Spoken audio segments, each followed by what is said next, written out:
প্রধানমন্ত্রী নরেন্দ্র মোদী কাশ্মীরে যাচ্ছেন।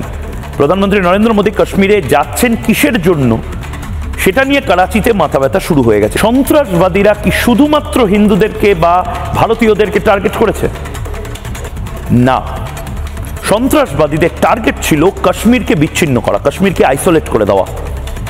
আমাদের ভারতের মূল খণ্ড বা মূল ভূখণ্ডের যারা নাগরিকেরা রয়েছে, কলকাতা, দিল্লি, মুম্বাই, চেন্নাই, মিজোরাম, মণিপুর, সেই সমস্ত জায়গা থেকে, কন্যাকুমারী থেকে কাশ্মীরে যাওয়ার যে ইচ্ছা, সেই ইচ্ছাটাকে মেরে ফেলা, এবং সেই ইচ্ছাটাকে মেরে ফেলার জন্য সন্ত্রাসবাদীরা কাশ্মীরের অর্থনীতিকে সবচেয়ে বড় আঘাতটা করেছিল, যাতে করে কাশ্মীর আবার সেই 90-এর কাশ্মীরে ফিরে যায়, যেখানে মূলত মৌলবাদের চাষ হয়। সন্ত্রাসবাদীরা আসলে চেষ্টা করেছিল পেহেলগাঁওকে, বুদগাঁওকে, শ্রীনগরকে আসলে ঠিক ওই 90-এর দশকের কাশ্মীরে নিয়ে যেতে।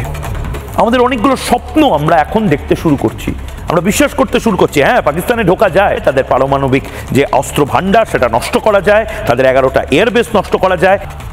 পাকিস্তান অধিকৃত কাশ্মীর সেটা নেওয়া এখন সময়ের অপেক্ষা, কিছু সময়, এবং তারপর বিশ্বাস করুন এই স্বপ্ন আমার কিন্তু স্বপ্ন দেখতে আজও ভালো লাগে।